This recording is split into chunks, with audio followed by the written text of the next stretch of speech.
walls and floorboards rattled.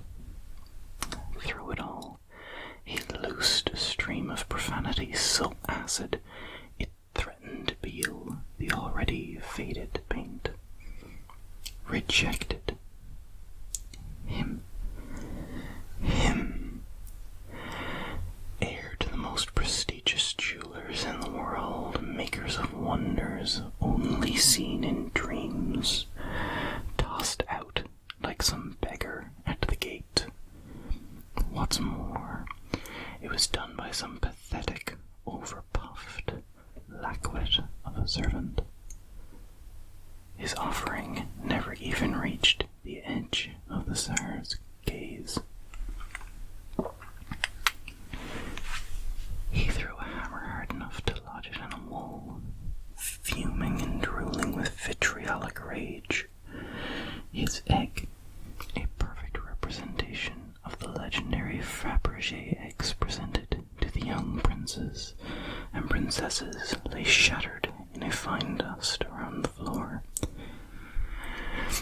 It had taken nearly a full year to create, at no small cost to his personal finances, relationships, and nerves. Glittering and gilded, inscribed around every inch were miniature scenes and tales of Baba Yaga and Kochki, the deathless, the cold eyes of clear diamond, the fearful children of soft pearl. Behind a tiny hidden clutch in the painting of the chicken-footed home of Baba Yaga, there opened a tiny clockwork pageant of horror. As the tiny, delicate door swung open, the battle between hero and villain unwound. The bright, clear-faced lad battling the eternally cold Kochetsky.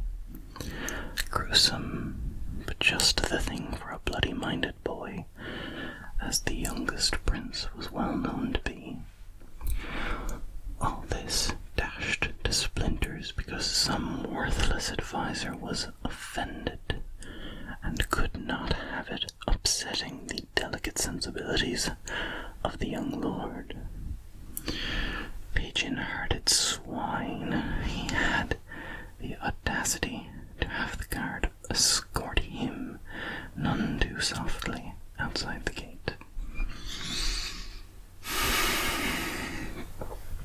His rage ebbed. Head throbbed as he slouched against a wall. The workshop/living quarters was in shambles, only the highest shelves remaining somewhat untouched. He panted, started to quietly sob, looked down at his worthless hands. It was his best work, and he knew he'd never make its equal again.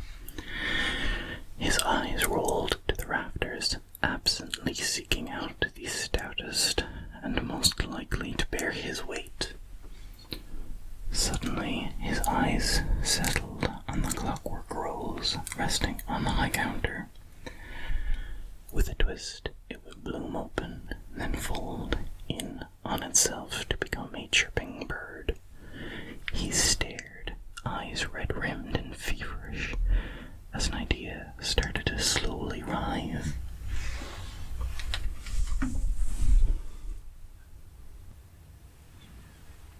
He stood, taking down the rose, winding it and watching the ballet of change. It was always the change that amused, the secret unfolding. With the eggs, the outside was almost ignored in the hunt of the secret inside. Secrets. Change. He slowly smiled, an unwholesome expression on his gaunt, grim face. He would build them a wonder, the likes of which the world had never seen and would never see again. He would create a treasure that would keep and passed down through ages after the Tsars were dead, gone and forgotten. with smashed clocks. Crawling from workshops and rubbish heaps, he gathered every toy, tool, or clock he could find with so much as a cog in it. His workshop filled quickly, with stacks and stacks of gears, belts, flywheels, springs, all ordered and stacked to the rafters. His blueprints grew as well, from 2 sheets to 5, then 8, then 20, and soon he'd taken to jotting outlines on the walls, scribbling notations on the floor of the narrow walkways through the gears. What few friends he'd had started to talk. He'd grown impossibly more gaunt and haggard, his eyes feverish and driven. He seldom spoke above a mumble.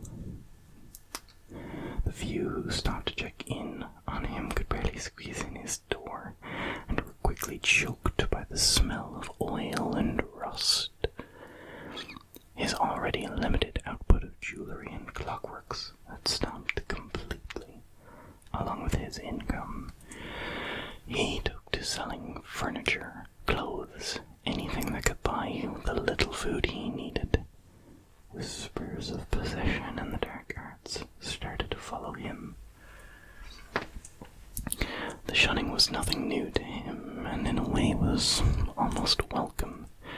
He had a suspicion of those who were too nice to open, and the constant nagging drain of interaction always slowed down the work.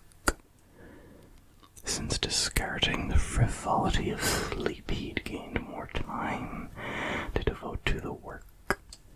The petty whining of his neighbors over the night noise silenced by his grim stare. The assembly started to take shape. The millions of parts started to move from pile to the growing mass that took up most of his small room. He drowsed in its silent heart, as close to sleep as he'd been in weeks, and listened to the phantom ticking of its coming birth. He'd poured all that he had, all that he was, into the work. He spoke to it, cajoling, cursing, whispering, shouting. He lost flesh to slipped bolts and suddenly engaged cogs. He poured blood and pus over chisels, awls, and screwdrivers as his hands split, blistered, healed, then split again. He asked the mass its opinion on its slowly forming wooden skin. Should this window go here? Perhaps a tower, a rabbit, or a rat behind this tree. The first time it started, the clanking and rattling caused dust to pour from the roof, and he embraced and kissed the wooden metal horror with more passion than he had ever shown anyone. And finally, it was ready. So large, he would have to batter down a wall, so heavy, it would take 30 men to hoist it out. He touched it with all delicacy and adoration of a father touching the tiny fingers of his new child. It had gone beyond a simple gift and offering to the mighty. It was all he had ever known. Lover, mother, child. He had wrung out all that his pinched soul had to this beautiful, terrible creation. The parade was a grand affair, if boring. In the 5 years since the gaunt, grim man was turned away carrying an ornamental egg, the Tsar and his family had changed very little. Perhaps a little more fat on the lord and lady, a little more firmness of the features to the princess and princes, and some suggestive curves to the princess, but otherwise an identical portrait. Even the birthday parade parade. The same tired floats, the same gilded carriages. When the procession came to a road blocked by a massive shape, an emaciated horror, the princess actually had to be nudged awake from a light doze. The mad Fabergé stood before a hill covered in grimy tarps. He had not spent the years in idle suspension. His limbs were as thin as a scarecrow, muscles like thin cables writhing beneath. His head was a pinched skull with some expression, and his smile nearly sent the queen into a swoon. The worn, tattered clothes hung from him like a sack, puffing and swaying as he made a low bow.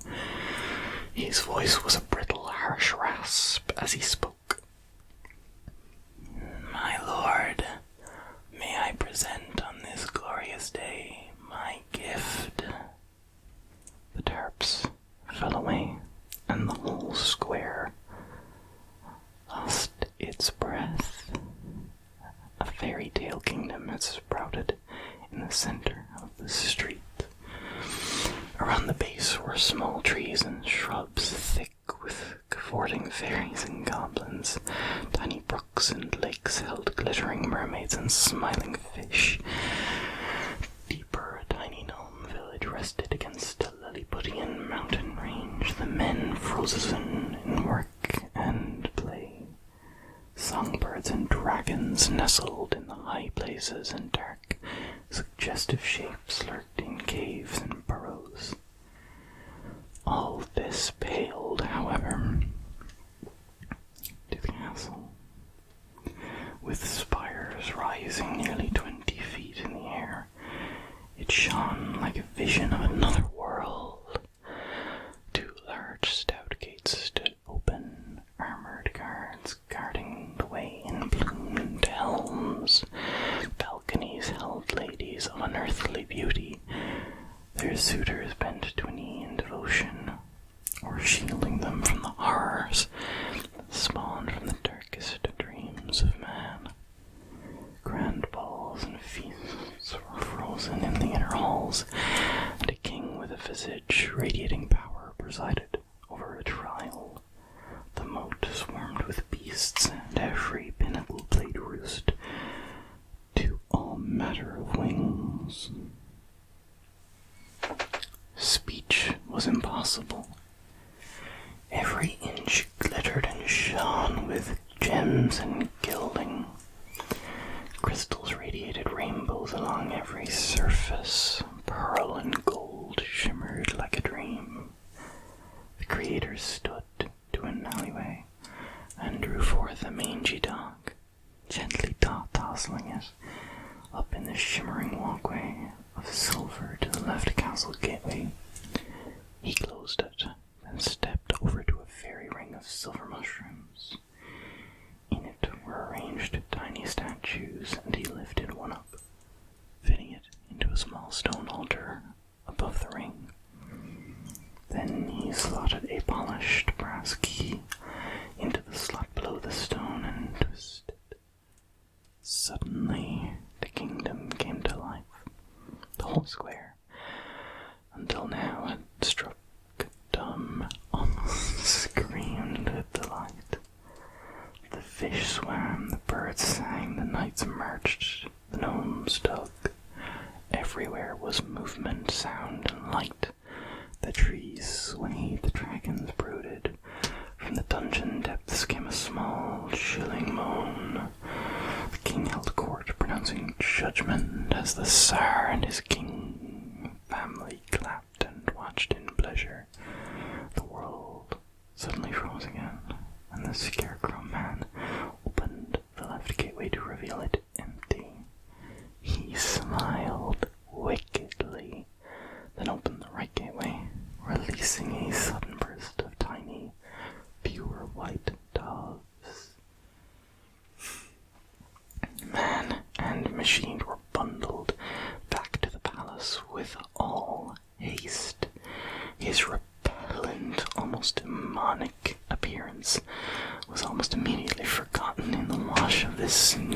amusement. A ballroom was cleared, walls raised and rebuilt to admit the massive piece. Items were found, placed, and reborn. Wonders beyond imagination were born from the most base objects.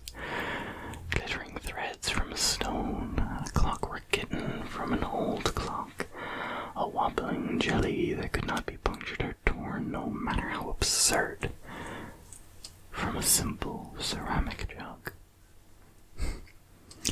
The young prince had stopped twice, carrying one of the royal cats. Things entered through one gate and left the other, and never again could they be returned to their former shape. Still, a canary was sacrificed to the cause and emerged a peacock in perfect miniature.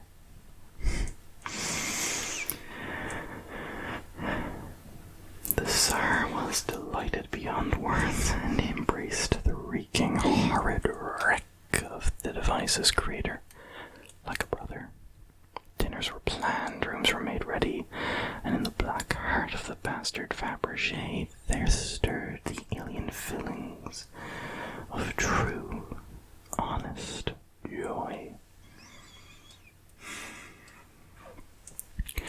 It was in the dim of the night that two small forms slipped into the ballroom, one in a nightshirt, the other a soft white nightgown. The two forms strode silently from the dark up to the fairy tale castle. The night-shirted figure, the young prince, whispered and pinched, prodding the princess up to the gate of the castle. He had whispered wicked things in her ear in the night, and threatened to reveal two unpleasant secrets to their parents if she did not accompany him and do as he said. He was not truly a wicked boy, no more than any other young boy. Is the same impulse that made him put frogs in his sister's toy box, chase her about with snakes and kick her in the shins at dinner, also drove him to see what would happen to her in the castle. The princess pleaded at the gate, begging her brother in a whisper to let her go back to bed. He pushed harder, sneering as he threatened to tell their father the true way his favorite clothes had been ruined. She paled, shivered, and silently went into the gate, tears rolling in cold silence. He pulled shut the gate, his little demon heart dancing with naughty glee. He hopped to the ring, selecting the frog with the barely suppressed giggle. As he turned the key, he settled accounts from many of his sisters' tattling, her clever remarks and finger-pointing. As the castle sang and clanged, the prince grew afraid. If someone should wake up, he'd be blamed for sure. He started working up a hazy lie as the figures danced, practiced a half-asleep blink and a story of being woken up just moments before the first to arrive. He was still practicing when the castle stopped and opened the other gate.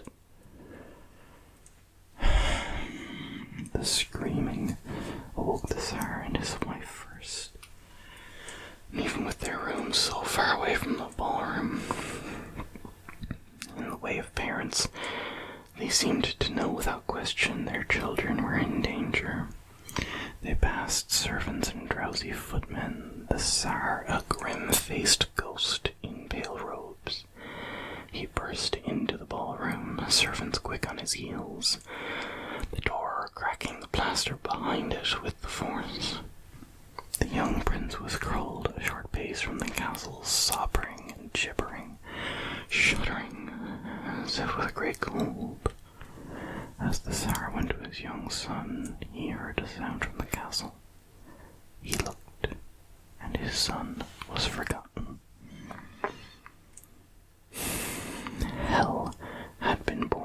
fairy wood. A blubbering, writhing mass worked to push through the trees, hard nibs of what looked like teeth scraping as it crawled, oozing pools that might have been eyes, drooled, hissing pus, the bloated, wounding-like mouth working in soft horror. The soggy, dripping paws pulled and plucked at the shiny ground, tubes and strings waving along in the heaving back. It squealed at the assembled men and women, the tatters of the princess's nightgown still hanging trapped in the folds of its flesh, the little tiara sunken near the hollow bit of a nose. The servants were dumbstruck, frozen by fear, none even stirring, as the Tsar's wife swooned and hit the floor with a heavy thud. The Tsar rose slowly too, shocked to be afraid, and went to comfort his daughter. The princess took hours to die. Her room was sealed, the doorway plastered over, the body within too twisted and misshapen to bury. The young prince was broken, a mindless shell. His ability to speak decayed over several months, and finally, little more than a shambling ghost, left to stare for hours at windows and walls. The Tsar fared little better. He wandered, staring at his throne, at times as if he had no idea what it was. Suddenly, prone to fits of sobs or acidic rage. The public was told little to nothing. The servants in attendance that hellish night threatened with death for the merest breath of truth. Oh, the mad Fabergé, he fared worst of all. Besides the princess, he was bundled from his bed by 6 guards, a bag thrown over his head, and an armoured fist in the belly. He was dumped in a cold cellar and left, bound and bagged for a full day. Soiled and exhausted, he was drawn up and the bag removed, only to face the haggard, manic stare of the Tsar. The mad Fabergé hardly had time to speak, and when the Tsar's fist clattered his already cracked teeth and sent them lacerating into his tongue, it was impossible anyways. He beat him on and off for nearly 2 days, and finally he had the man's fingerless palms hacked off. His remaining eye was gouged out and locked him in the deepest, blackest pit to rot. The very place was removed. For all of the Tsar's wrath, he could not simply destroy it. The very sight of it overwhelmed him, the mention enough to bring him shudders and migraines. He was shifted painfully along to a basement in a disused wing of the palace and forgotten. Over time the gilding was peeled, the gems worked free, the statues stolen. Years came and went, the now bare wooden shell slowly warping and splitting with age and season. It was moved, and then moved again, finally coming to rest in a vacation home of royal, buried alongside other unknown and uncared for treasures. A legend rose around the wooded Forrest and castle. The great-grandchildren of the long-dead Tsar scared each other with stories about it, daring each other to slip into the dank, dark storeroom and touch it. An ancient, crumbling butler finally spilled an age-faded copy of the story, and delicious scandal rolled through all the bars and boarding houses for days. However, other concerns took precedence, and some uprising or another, the summer palace was burned to the foundations. Along with it, many great works of art and the twisted warped shell of the wooden palace and forest. As the embers cooled above it, buried deep in the rubble, the ancient charred clockworks lay unnoticed, and unknown.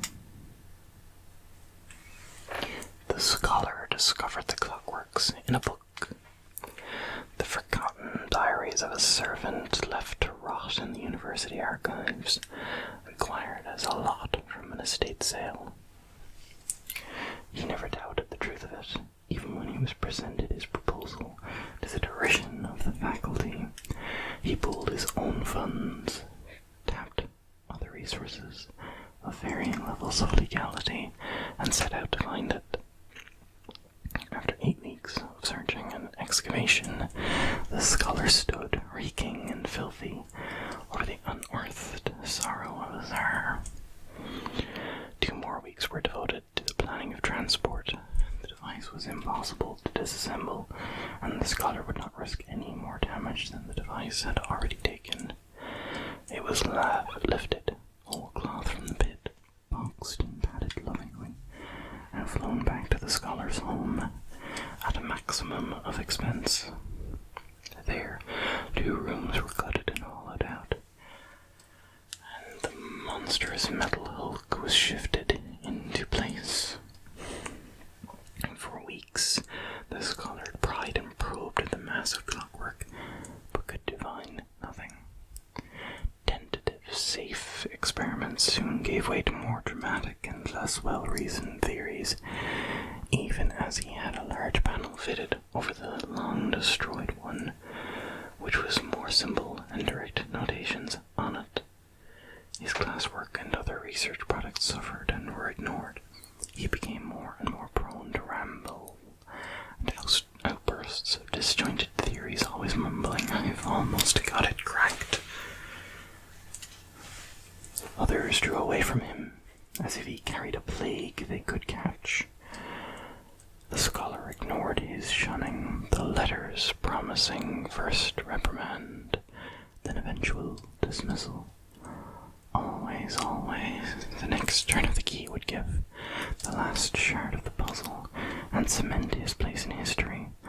Always the next one, the next face, the next doll, the next fabric, the next one would finally reveal the pattern. If not that, the one after, or the next one. Surely. He wasted away, eaten from the inside by first obsession, then rage. He would force reason from the hulk of metal. It would repay all the pain he had poured for it, one way or another. The police had found him almost by accident. 3 ladies of the evening had vanished over the last week, and 2 patrolmen were making rounds with little hope or interest. The door suddenly opened swungly under their knock. The silence inside drawing them in, guns drawn. They found him in the kitchen, hanging. Pinned to his chest was a note. "I have touched the hand of God, and found it the same as the fiend. Hell is all around us. Forgive what I have done." The 2 patrolmen swept the house as they called for backup, expecting little but the boredom and numb regret of any suicide process. No one knows exactly what it was they found in that basement. Only one of the officers ever came back up, and he never spoke again during his short remaining years. Whatever it was left masses of strange swooping scars all over his face and left his bones as brittle as glass. The other police who responded said the house was already burning when they arrived, surely the result of an electrical outlet or a stove left on. The moaning and bumbling wail that seemed to rock from the base of the fire was without a doubt simply escaping gas or warping metal. They didn't know what to make of the massive charred clockworks once the rubble was cleared. When the men from the government came, they were all too relieved to turn it over to them. It may have been that relief that caused them to not look at the ID cards for too long or follow up the case too closely. The story faded as well, just another tragic fire from a victim of professional stress. The Foundation was most pleased. all the more so with the knowledge that they'd swooped the item mere hours ahead of Marshall, Carter, and Dark. Now they sit, poking and prodding, in careful, controlled isolation, musing at this wonder of madness. More and more they learn, and as they do, the less they understand. They slip into confusion and anger slower. The madness spread evenly over many, but they still slip. They push and prod, trying to force meaning on insanity, trying to divine the secrets of the universe from a mere child's